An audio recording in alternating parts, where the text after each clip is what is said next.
जे घडलं ते का घडलं याच्या उत्तरासाठी आपण जाणून घेऊया एक सत्य गुन्हेगारी कथा फक्त आणि फक्त मराठी क्राईम टॉक्सवर. तुम्ही चॅनेलला सबस्क्राईब केलं नसेल तर जरूर सबस्क्राईब करा अशाच क्राईम स्टोरीजसाठी. ठाणे जिल्ह्यातील बदलापूर शहरातून एक धक्कादायक बातमी समोर आली आहे.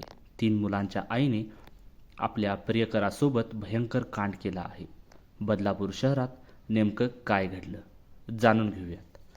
बदलापूर शहरातून एक हादरवून टाकणारी आणि धक्कादायक अशी घटना समोर आली आहे. बदलापूर शहरात पती पत्नी आणि 3 लहान मुले असे एक कुटुंब राहत होते. पती व्यापारी होता. सर्व काही सुरळीत होतं. मात्र काही दिवसांनी असं काही घडलं की त्यामुळे संपूर्ण बदलापूर हादरून गेलं आहे. नेमकं काय घडलं आणि प्रकरण काय जाणून घ्या.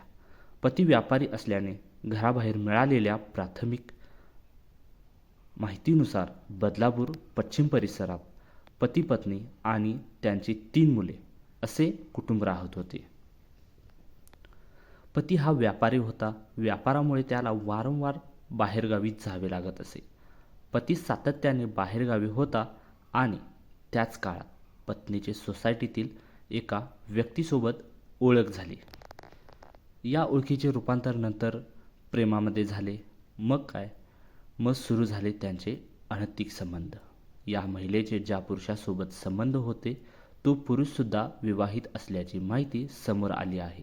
विवाहित असलेल्या पुरुषासोबत या महिलेचे अनैतिक संबंध होते. जेव्हा जेव्हा महिलेचा पती बाहेरगावी जायचा तेव्हा तेव्हा या दोघांचे अनैतिक संबंध सुरू व्हायचे. एके दिवशी पतीला हा संपूर्ण प्रकार कळाला आणि त्यांच्या पायाखालची वाळू सरकली.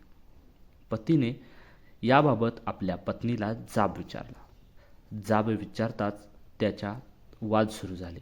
दोघांच्यात भांडणे सुरू झाली. यानंतर पत्नीने आपल्या प्रियकरासोबत मिळून पतीचा काटा काढण्याचा प्लॅन आखला. पत्नीने सोसायटीतच राहणाऱ्या आपल्या प्रियकरासोबत मिळून पतीची हत्या करण्याचा कट रचला आणि त्याची हत्या केली.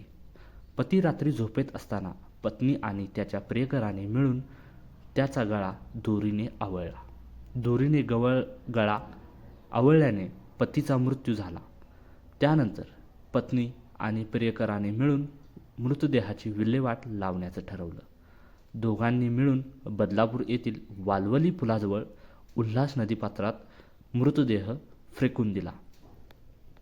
नदीत मृतदेह आढळून आल्याने याबाबत स्थानिकांनी पोलिसांना माहिती दिली. पोलिसांनी याबाबत तपास सुरू केला आणि मग एक एक धागा पोलिसांना जुळत गेला. पोलिसांनी या प्रकरणाचा छडा लावत आरोपी पत्नी आणि तिचा प्रियकर यांच्या विरोधात गुन्हा दाखल केला आहे. तसेच या दोघांना अटकही केली आहे. अशाच क्राईम स्टोरीसाठी आमच्या चॅनलला जरूर सबस्क्राईब करा. धन्यवाद.